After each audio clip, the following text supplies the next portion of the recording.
Hello, welcome to video number 4 in the ABCs of Ethics Bowl video series. I'm Dr. Richard Green. So by now, Dr. Robinson Green has talked to you about putting together a team, getting buy-in from your university, etc., practicing, so forth. So today I want to talk to you about what to expect at a regional bowl. So you've prepared, you've got your cases all set. Now you're showing up to the competition, and if you've not done this before, it's not terribly complicated, but you might not know what the day has in store for you. Okay, so let's dive in. First, I'll point out that competition structures vary from region to region, right? So a typical competition will have 3 or 4 qualifying rounds, a semifinal, and a final. And teams will have prepared up to 15 cases for the competition. So let me elaborate a little bit on that. Before the competition starts, there's usually a check-in time. You'll be directed where to go. You'll get your schedule for the day, your match assignments, all of that. So that'll be discussed with you in advance, right? You'll have an email from the organizer saying show up in this building at this room at this time, and so forth. But what are you going to see in the competition? It says teams prepare up to 15 cases. I'd say regions, about half of them use all 15 of the fall cases for the competition. Other regions, the one that I'm in, for example, we always cut it down to 12, right? We vote on which cases to drop, and we drop 3 just to sort of reduce the workload for the teams a little bit during the busy fall semester. So you might see 12 cases, you might see 10, you might see 15, or you'll need to have that many ready. And then the competition will have qualifying rounds. These are rounds that every team participates in. And then the teams get ranked, and at the end of the qualifying rounds, right, the 3 or 4 rounds, there's often a semifinal round, right? So this is single elimination, and a final, right? So 4 teams would go to the semifinals. Some regionals might even have quarterfinals, right? That happens from time to time. The region that I'm in has entirely qualifying rounds. In other words, we don't have a semifinal, we don't have a final. We just rank the teams, but we have more rounds, right? So we have 5 rounds that every team participates in. And the thinking behind this was it's better to get more teams involved in more rounds, more students involved in more rounds, right? If our focus is on the educational value of this, then more students participating in more rounds is better. And also, it could be sort of disheartening for a team that's prepared, 15 cases to show up at a competition, do 3 rounds, 6 of them, 6 cases come up, and then they're done for the day. So, depending on which region you're in, you might see more cases, you might see fewer cases. I should also point out that the regions are geographic, but we don't assign you. You're welcome to go to whichever region you want, provided there's room in it. So there'll be a sign-up day. Some regions fill up fairly quickly. Some never fill up. They can always, at least thus far, accommodate more. So, if you really like a format and you're willing to travel a little farther for that format, then, you might want to do so. Okay, so I'm talking about rounds. What do we mean by a round? Well, each round uses 2 cases, right? So you will have prepared all these cases. And here there's not a lot of variation in the structure. So what I'm going to describe is, how rounds work pretty much applies to all the regions. By rule, we allow for slight variations. One region might say, instead of 10 minutes for a team to present, we're going to give them 8 or some such. Or determining the winner might be, a matter of using different tiebreakers, or using, instead of number of judges, which is what we do at Ethics Bowl Nationals, they might just total up judge points and so forth. But essentially, the mechanics of a round are pretty much identical across the regions. Okay, so each team may seat up to 5 members, and you have to do this in advance of seeing what the cases are, right? So you want to be careful to have any group that you seat able to talk about any case that comes up, right? If you've got 10 kids on your team and you say, well, you guys, group A here is going to do cases 1 through 8, and group B here is going to do 7, 15. You might see group B and find out, it's case 3, which is, one of the group A cases. So you seat the teams before the round starts. You don't know what cases are coming up in a round. You can deduce which cases aren't coming up as the day goes on, because we don't use the cases more than once. But so for example, if you see case 3 in round 1, in round 2, you don't have to be thinking about case 3 in advance. It won't come up again. But you don't know what cases you're going to see. All right, so you seat the 5 members, and notice that says up to. It used to be 3 to 5 some years back, and we had a situation where members of a team were all practicing together and they all got sick except for 2 people, right? And by rule, they were ineligible to compete. Unfortunately, we were able to make an adjustment on the fly and allow the 2 to compete. And so since then, we've just said a max of 5. So even if, on the day of the competition, and this happens occasionally, you only have 1 person to seat, that's fine. That's a team, right? Anywhere between 1 and 5. And these 5 are there for the whole round. So they can't, you can't swap some out after the first case, right? Again, 2 cases in a round. If somebody gets up and leaves the table, then they can't come back during that part of the round. They can come back during the break, but the same person has to be seated. Okay, also in a round, you'll have 3 judges and 1 moderator. And sometimes a single person will serve as a moderator and a judge. But you can generally expect, the 2 teams of 5 each, or up to 5, a judge and a moderator, kind of configured in a little, horseshoe arrangement in a room, a table in the front for the moderators, and a table on the 2 sides for each team. Maybe it looks like the Greek letter pi with the teams facing each other and looking to their right or their left to see the judges and the moderator. Okay, here's a typical round structure.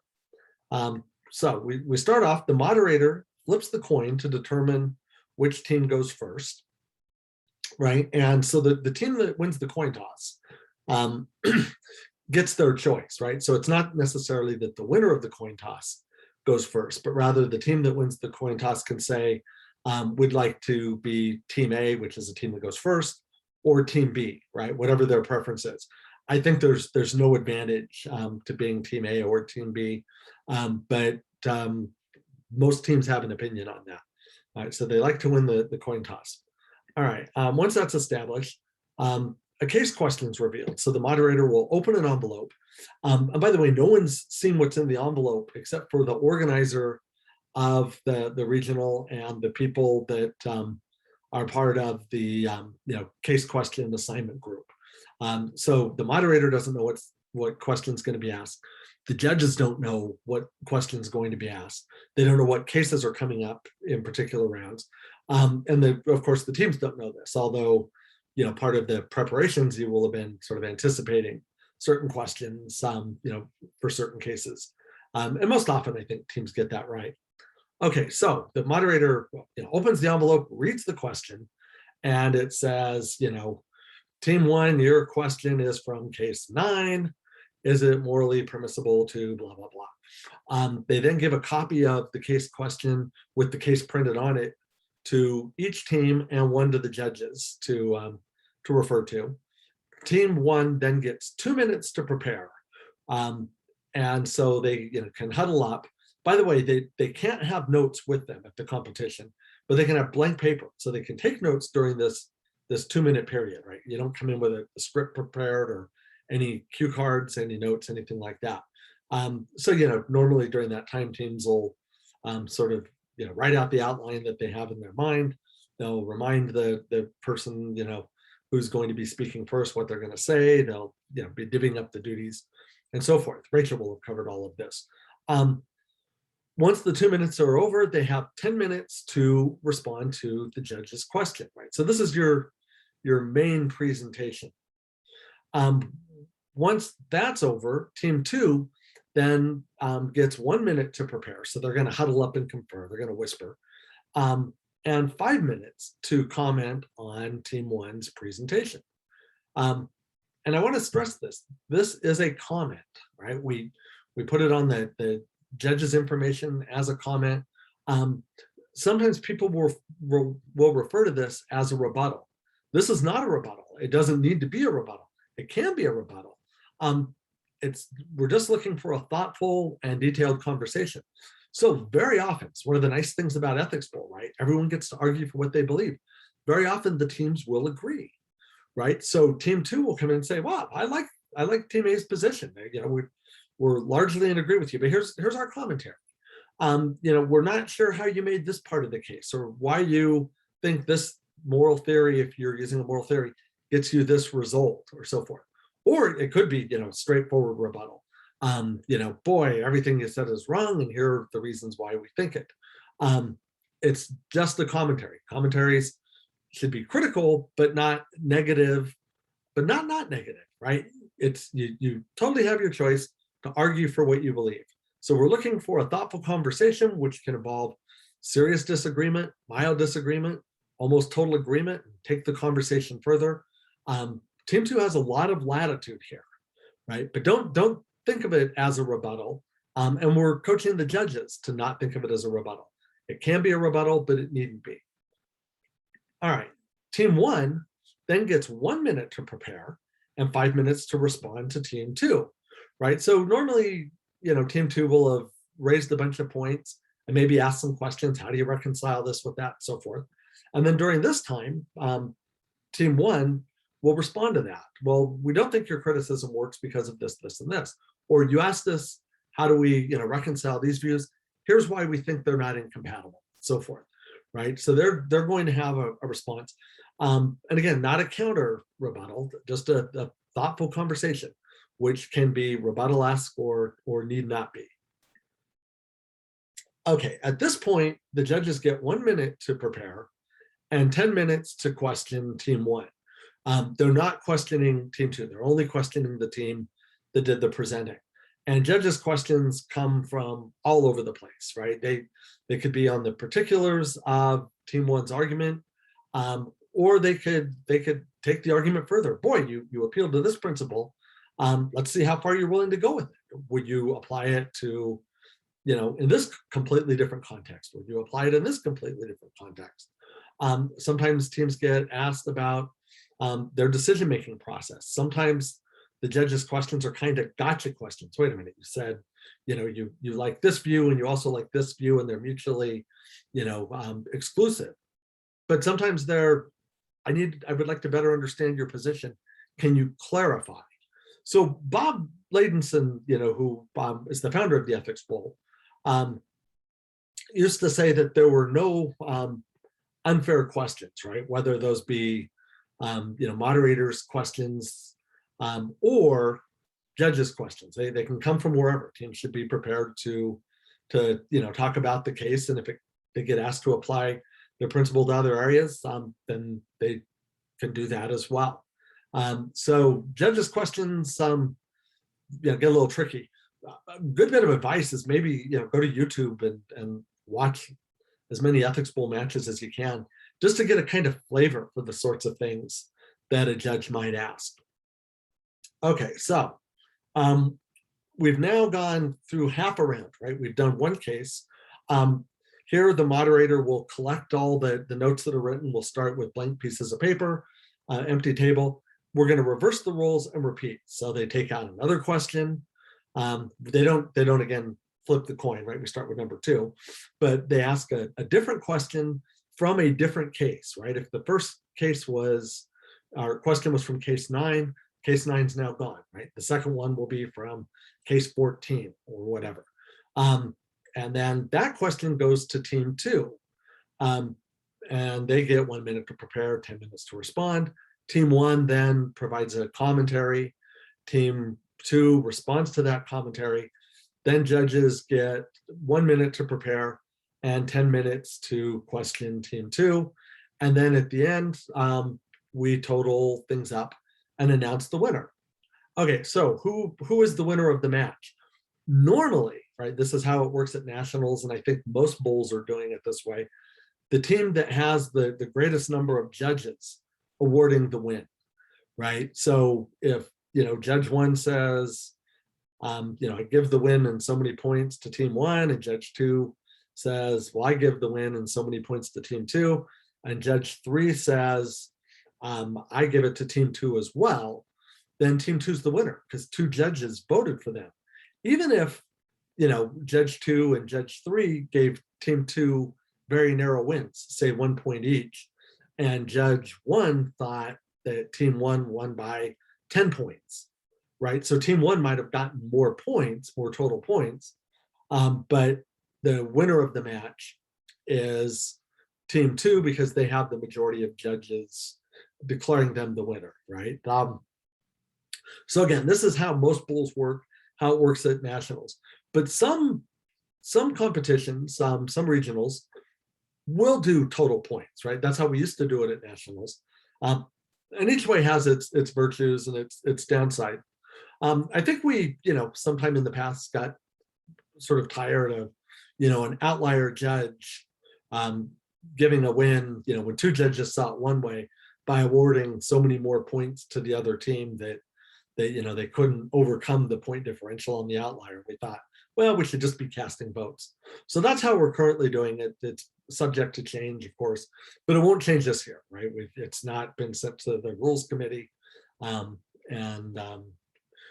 think we're pretty happy for the next very long time with how things are going. Okay, so that's how a typical match works. And again, at the regional competition, you'll have 3 or 4 of these plus a semifinal or a final, or if you come to one of the round robin regions, you will have 5 of these, so 10 cases will come up. So you will have prepared 12 at our regional, you'll see 10, and then we keep a couple for emergencies in the event that a moderator somehow gets the wrong case question early in an earlier round that's meant for a later round or something. Okay, so what are you doing at the regional competition? Well, you're having a great educational experience. You're meeting people and talking ethics, and that's all very good. But you're also attempting to earn a bid to the national competition. Okay, so how many bids are there? Well, it depends on the size of the region, right? We just award the bids proportionally. So each region will have at least 1 bid. We have 36 bids total to award to nationals. And so, typically it works out that there's about 1 bid for every 4.5 teams, right? And we round up or we round down as the case may be. And it really, varies from year to year because the number of teams in each region can change from year to year. And also the number of teams coming to Ethics Bowl overall can change from year to year. But if you're in a region where there's 8 or 9 schools, you can figure there will be 2 bids to nationals. So the top 2 teams would go to nationals. And the regions have different ways of ranking them. The way it's done at nationals and the way most regions do it is win-loss record is, or win-loss tie, because ties can happen, is the first tiebreaker, of course, and then point differential throughout the day. What's your total net points, above points for the teams you competed against, and then total points and so on. If you're at a very large region, there may be as many as 5. I've actually on one occasion seen 6 bids to nationals. So you might think, well, gosh, I'll have a better chance if I go to a large region because there's more bids. But again, it's going to be proportional. There's going to be roughly 1 bid for every 4.5 schools has sort of been the norm the last few years. And as we grow, it might turn out to be 1 for every 5. But you'll have just as good a chance at a small region as you will at a larger region, all things being equal. Okay, so that's roughly what you can expect to see at the regional competition. It's a self-contained thing, happens in a day. You'll get there early on a Saturday, check in, there'll be a nice break for lunch. Some regions charge a little more than others. There's a national registration fee, and then there's a surcharge. If you go to one of those regions and you pay a little more, you probably will get a fancy lunch or a fancy dinner or something like that. Just depends. So, you can go to the Ethics Bowl webpage and sort of shop around. How much are the different regions asking? What is their format? Right? You can contact the organizers and so forth. Okay, so I just wanted to do one more thing in this session. I'm going to stop the share and start it up again. I thought I'd just show you quickly the judges score sheet. So I think this is a useful thing to see. If only, so you kind of know what you're being judged on, at least for the main presentation. So this is a typical score sheet. We have team 1, team 2. Team 1's always the team that goes first. You do your initial presentation, and notice that this is worth 30 points, up to 30, right? The presentation. And it's broken out into 3 parts. 1 to 10 points for, was the team's presentation clear and systematic, right? So do we know what their argument is, right? Is it easy to digest and so forth? And then 1 to 10 points for, did the team's presentation clearly identify and thoroughly discuss the central moral dimensions of the case, right? Did you leave anything morally relevant out? Was the discussion of it, all inclusive but kind of surfacey and so forth? And then finally, did the team's presentation indicate both awareness and thoughtful consideration of different viewpoints, including especially those that would loom large in the reasoning of individuals who disagree with the team's position, right? So here's where teams have an opportunity to show that they understand that Ethics Bowl cases are designed to be balanced cases, right? So you can't just say, here's 5 reasons in favor of what I think, without grappling with, but what about somebody who might feel differently about this case? There are, thought to be reasonable arguments for both sides. And so, here you can show that you understand there's that other side and take issue with it, right? Sure, there's good reasons for X and good reasons for Y, and I think Y, and my, the opponent of this argument thinks X. Here's why I think the good considerations for Y trump X, and so forth. Okay, so that's 30 points, right, for those 3. That's half your total points. If you look down here, you'll see that there are 60 points possible. You can get 10 points for response to commentary, right? Team 2 provides it here. And then, or for the commentary, 10 points for the response to commentary, up to 10 points for the response to judges. That's half a round. We come down here, here's the other half, and we total them up. Then on the back side of this, we have what we call feedback and spirit points. So this is just an opportunity for judges to give you a little feedback on with the spirit points at least, on the extent to which you exemplify the spirit of the Ethics Bowl. Was this a friendly, collegial, intelligent conversation, or was it more of a sort of hostile, unfortunate debate? Almost always people get top points for spirit points, but if the team is aggressive in ways that are sort of antithetical to the spirit of the bowl, here's an opportunity for judges to tell them that these points do not factor into the total, right? They don't bear on who wins and lost. In fact, judges don't even fill these parts out until the announcement has been made, about who has won the competition. And then finally, there's room for comments in general. Oh, I really liked this argument. You might have said a little bit more about this, you said a little bit more about that. Positive, negative, whatever constructive feedback there is. Okay, so let me stop that share and we'll wrap this up. I'll be back in the next video to discuss what to expect at the national competition should your team manage to go forward. Thank you very much.